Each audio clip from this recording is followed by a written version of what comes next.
Doctor Hampa Nagarajaiah 10ನೇ Kannada ಸಾಹಿತ್ಯ ಸಮ್ಮೇಳನ ಸದನ ಲೋಕಾರ್ಪಣೆ ಮಾಡಿದರು. ನಂತರ ಮಾತನಾಡಿದ ಅವರು, 18 ವರ್ಷಗಳ ಕಾಲ ಕನ್ನಡ ಸಾಹಿತ್ಯ ಪರಿಷತ್ತಿನ ಅಧ್ಯಕ್ಷರಾಗಿ, ಕಾರ್ಯದರ್ಶಿಯಾಗಿ ಕೆಲಸ ನಿರ್ವಹಿಸಿದ್ದೇನೆ. ಗೌರಿಬಿದನೂರು ತಾಲೂಕು ನನ್ನ ತವರು ಮನೆ ಇದ್ದಂತೆ. ರೈತರ ಮಕ್ಕಳಿಗೆ ಹೆಣ್ಣು ಸಿಗ್ತಾ ಇಲ್ಲ, ಕೆಲಸ ಇರುವ ವ್ಯಕ್ತಿಗಳಿಗೆ ಹೆಣ್ಣು ಕೊಡ್ತಿದ್ದಾರೆ ಅಂತ ಅಸಮಾಧಾನ ವ್ಯಕ್ತಪಡಿಸಿದರು. ಇರುವೆಗಳು ಇವೆಲ್ಲ ಒಂದೇ ಸಮ ಬರ್ತಾವೆಲ್ಲ, ಹಂಗೆ ವಲಸೆ ಹೋಗ್ತಿದ್ದಾರಾ, ಬಿಟ್ಟು ಹೋಗ್ತಾ ಇದ್ದಾರಾ ಅಂತ ನಮಗನ್ಸುತ್ತೆ. ಇಲ್ಲ, ವ್ಯವಸಾಯ ಇತ್ತು ಇಷ್ಟು ದಿವಸ, ನೀರಿನ ಸೌಕರ್ಯ ಇಲ್ಲ, ಜೀವನೋಪಾಯಕ್ಕೆ ಬೇಕು ಅಂಥೇಳಿ ಹೆಣ್ಮಕ್ಳು ಗಂಡ್ಮಕ್ಕಳು ಪ್ರತಿದಿನ ನಮ್ಮ ತಾಲ್ಲೂಕಿನಿಂದ 10,000 ಜನ ಹೊರಲಿಂದ ಹೊರಡ್ತಾ ಇದ್ದಾರೆ.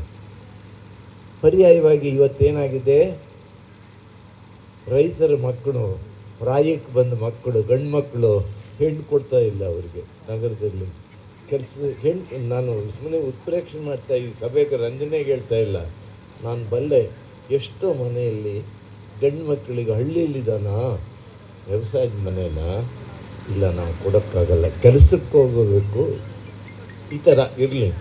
ಅಂಥ ಸಂದರ್ಭದಲ್ಲೂ ಕೂಡ ಇಂಥ ಸಮ್ಮೇಳನ ಮಾಡಿದಾಗ ಇಷ್ಟು ಜನ ಸೇರಿ ಕನ್ನಡದ ಬಗ್ಗೆ ಪ್ರೀತಿಯನ್ನು ತಮ್ಮ ಅಂತಃಕರಣದಲ್ಲಿ ತುಂಬಿಕೊಂಡು ಹೃದಯದಲ್ಲಿ ಅದನ್ನು ಬತ್ತಿ ಹೋಗೋದಕ್ಕೆ ಅವಕಾಶ ಕೊಡದೆ ಮಾಡ್ತಿರೋರಿಗೆ ನಾನು ದೀರ್ಘವಾದ ಉಪನ್ಯಾಸ ಮಾಡಿದ ಎಲ್ಲ ಕನ್ನಡದ ಬಗ್ಗೆ ಹೇಳಿದ್ದಾರೆ. ನಾನು ಜೀವನದ ಬಗ್ಗೆ ಸ್ವಲ್ಪ ಹೇಳ್ತೀನಿ. ಏಕೆಂದರೆ ಸಾಹಿತ್ಯ ಅಂದರೆ ಬರೀ ಆಕಾಶದ ಮಲ್ಲಿಗೆ ಅಲ್ಲ, ಗಗನ ಕುಸುಮ ಅಲ್ಲ. ಸಾಹಿತ್ಯ ಜೀವನದ ಪ್ರತಿಬಿಂಬ ಆದರೆ ಸಾಲದು, ಅದು ಗತಿಬಿಂಬವೂ ಆಗಬೇಕು. ಸಾಹಿತ್ಯ ಎನ್ನುವುದು ಜೀವನದ ಪ್ರತಿಬಿಂಬ ಮತ್ತು ಗತಿಬಿಂಬ ಎರಡೂ ಆಗಿರಬೇಕಾದ್ದು. ಅದೇನು ಅಂದರೆ, ನಮ್ಮ ಕೆರೆಗಳಿಗೆ ನೀರಿಲ್ಲ, ಬತ್ತು ಹೋಗಿವೆ. ರೈತನಿಗೆ ಬೇಕಾಗಿರೋದು ದುಡ್ಡಲ್ಲ, ನೀರು. ಅವನಿಗೆ ನೀರು ಅಂತ ಕೊಟ್ಟರೆ ಚಿನ್ನದ ಬೆಳೆಯನ್ನು ಬಿಡ್ತಕ್ಕೆ ಕೊಡ್ತಾನೆ. ನಿರ್ದೇಶಕ ಟಿ.ಎನ್. ಸೀತಾರಾಮ್ ಮಾತನಾಡಿ, ಗೌರಿಬಿದನೂರು ತಾಲೂಕಿನಲ್ಲಿ ಎಲ್ ಬಸವರಾಜು ಇಡಗೂರಿನವರೇ ಆಗಿದ್ದು, ಹಂಪ ನಾಗರಾಜಯ್ಯ ಜನಿಸಿದ ಸ್ಥಳ ಪಂಪಸಂದ್ರ, ಗೌರಿಬಿದನೂರು ತಾಲೂಕಿನವರು ಅಂತ ಹೇಳಿದರು. ಹಿಂದೆ ಇದ್ದೋನು ಕನ್ನಡದ ಬಗ್ಗೆ ಅಷ್ಟು ಅಭಿಮಾನದಿಂದ ಹೇಳ್ತಾನೆ. ಬನವಾಸಿ ದೇಶಂ ಅಂದರೆ ಕನ್ನಡದ ದೇಶ. 6 ಅಂಕುಶ ವಿಟಡಂ. ಅಂಕುಶ ಅಂದರೆ ಆನೆಗೆ ನೀವು ನಿಲ್ಲಿಸ್ತಿರಲ್ಲ, ಆ ಥರದ್ದನ್ನು ತಂದು ನನ್ನ ತಲೆ ಮೇಲೆ ಇಟ್ಟರು ಕೂಡ ನನ್ನ ಮನಸ್ಸು ನೆನೆಯುತ್ತೆ ಕನ್ನಡವನ್ನು, ಕರ್ನಾಟಕವನ್ನು ಅಂತ ಹೇಳಿದ್ರು.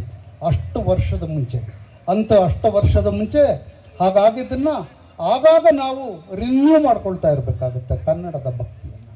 ಹಾಗಾಗಿ ಅದಕ್ಕೋಸ್ಕರ ಈ ಕನ್ನಡ ಸಾಹಿತ್ಯ ಸಮ್ಮೇಳನಗಳು, ಕನ್ನಡದ ಸಾಹಿತ್ಯ ತಾಲೂಕಾ ಮಟ್ಟದ ಸಮ್ಮೇಳನಗಳು, ನಾಡ ಮಟ್ಟದ ಸಮ್ಮೇಳನಗಳು ಇವೆಲ್ಲ ಆದಾಗ, ಈಗ ತಾನೇ ಪುಟ್ಟಸ್ವಾಮಿ ಗೌಡರು ಹೇಳ್ತಾ ಇದ್ರು, ಈ ಸಾಹಿತ್ಯ ಸಮ್ಮೇಳನದಿಂದ ಎಷ್ಟು ಮಕ್ಕಳಲ್ಲಿ ಕನ್ನಡದ ಪ್ರೇಮ ಒಡಮೂಡಿದೆ ನೀವು ನೋಡಿ ಅಂತ. ಇದೇನು ಕಡಿಮೆ ಊರಲ್ಲ ಗೌರಿಬಿದನೂರು. ಎಲ್ ಬಸವರಾಜು ಅಂತ ವಚನ ಸಾಹಿತ್ಯದ ಅತ್ಯಂತ ದೊಡ್ಡ ವಿಮರ್ಶಕರು ಇಲ್ಲಿನ ಇಡಗೂರಲ್ಲಿದ್ದವರು.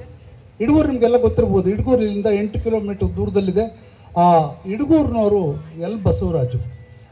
ಅದರ ಪಕ್ಕದಲ್ಲಿ ಹಂಪಸಂದ್ರದಲ್ಲಿ ಜನಿಸಿದವರು ಮತ್ತು ಅಲ್ಲಿರೋರು ಹಂಪ ನಾಗರಾಜಯ್ಯನವರು. ಹಂಪ ನಾಗರಾಜಯ್ಯನವರು ಹಮ್ ಅಂದರೆ ಹಂಪಸಂದ್ರ. ಅವ್ರ ತಮ್ಮ ಧರಣೇಂದ್ರಯ್ಯನವರು ಅಲ್ಲಿನ ಶಾನ್ಭೋಗರು. ಆ ಧರಣೇಂದ್ರಯ್ಯನವರು ನಮ್ಮ ಹಂಪ ನಾಗರಾಜಯ್ಯನವರು ಎಷ್ಟು ಚೆನ್ನಾಗಿ, ಅವರ ಪತ್ನಿ ಕಮಲಾ ಹಂಪನ ಅಂತ ಇದ್ದರು. ಇವತ್ತು ಶಿವಶಂಕರ್ ರೆಡ್ಡಿಯವರು ನನಗೊಂದು ಬಹಳ ಒಂದು ಒಳ್ಳೆಯ ಸುದ್ದಿಯನ್ನು ಕೊಟ್ಟರು, ಒಂದು ನೋವಿನ ಸುದ್ದಿ ಕೂಡ ಅದು. ಗೌರಿಬಿದನೂರು ಶಾಸಕ ಪುಟ್ಟಸ್ವಾಮಿಗೌಡ ಮಾತನಾಡಿ, ರಾಜ ಮಹಾರಾಜರ ಕಾಲದಿಂದ ಬಂದ ಕನ್ನಡ ಸಾಹಿತ್ಯ ಪರಿಷತ್ ಶಾಖೆಗಳಾಗಿ ಮುಂದುವರಿಸಿಕೊಂಡು ಬಂದಿದೆ. ಕರ್ನಾಟಕ ಏಕೀಕರಣಕ್ಕೆ ಕನ್ನಡ ಸಾಹಿತ್ಯ ಪರಿಷತ್ ಪ್ರಮುಖ ಪಾತ್ರ ವಹಿಸಿದೆ. ಹಂಪ ನಾಗರಾಜಯ್ಯ ಕನ್ನಡ ಸಾಹಿತ್ಯ ಸಮ್ಮೇಳನದ 2 ಬಾರಿ ಅಧ್ಯಕ್ಷರಾಗಿ ಸೇವೆ ಮಾಡಿದ್ದಾರೆ. ಗಡಿನಾಡು ತಾಲೂಕಿನಲ್ಲಿ ಕನ್ನಡಾಭಿಮಾನಿಗಳು ಹೆಚ್ಚಿದ್ದಾರೆ. ತಾಲೂಕಿನಲ್ಲಿ ಕವಿಗಳು, ಸಾಹಿತ್ಯಗಾರರು ಇದ್ದಾರೆ. ಎಚ್ ನರಸಿಂಹಯ್ಯ ವಿದ್ಯಾದಾನ ಮಾಡಿದ ಮಹಾನ್ ವ್ಯಕ್ತಿ. ಅವರು ಕರ್ನಾಟಕಕ್ಕೆ ಕೀರ್ತಿದಾಯಕ ಅಂದರು. ಕರ್ನಾಟಕ ಸಾಹಿತ್ಯ ಪರಿಷತ್ತು ನಡೆಸ್ಕೊಂಡು ಬಂದಿದೆ. ಮಹಾರಾಜರ ಕಾಲದಲ್ಲಿ ಪ್ರಾರಂಭವಾದಂಥ ಕನ್ನಡ ಸಾಹಿತ್ಯ ಪರಿಷತ್ತು ಅವರ ಮಾರ್ಗದರ್ಶನದಲ್ಲಿ ಸ್ಟಾರ್ಟ್ ಆಯಿತು. ಅನೇಕ ಶಾಖೆಗಳಾಗಿ ಪ್ರತಿಯೊಂದು ತಾಲೂಕಿನಲ್ಲೂ ಕೂಡ ಶಾಖೆಗಳಾಗಿ ಆ ಶಾಖೆಯ ಮುಖಾಂತರ ಕನ್ನಡದ ಒಂದು ಅಭಿವೃದ್ಧಿಯನ್ನು ಮಾಡ್ಕೊಂಬರ್ತಾ ಇದೆ. ಕನ್ನಡ ಸಾಹಿತ್ಯ ಪರಿಷತ್ತು ಮುಂಚೆಯಿಂದಲೂ ಕೂಡ ಕನ್ನಡ ಏಕೀಕರಣ ಆಗಬೇಕಾದ್ರೆ, ಕರ್ನಾಟಕ ಒಂದಾಗಬೇಕಾದ್ರೆ ಹೋರಾಟ ಮಾಡ್ಕೊಂಬಂದಂಥ ಒಂದು ಸಾಹಿತ್ಯ ಪರಿಷತ್ತು, ಕನ್ನಡದ ಅಭಿವೃದ್ಧಿಯನ್ನೇ ಒಂದು ಧ್ಯೇಯವನ್ನು ಮಾಡ್ಕೊಂಬಂದಂಥ ಒಂದು ಪರಿಷತ್ತದು. ಅಂಥ ಪರಿಷತ್ತಿನಿಂದ ಇವತ್ತು ಕರ್ನಾಟಕದಾದ್ಯಂತ ಕನ್ನಡದ ಒಂದು ಅಭಿವೃದ್ಧಿಗೆ ಅವರ ಮಾರ್ಗದರ್ಶನದಲ್ಲಿ ನಡೀತಾ ಇದೆ.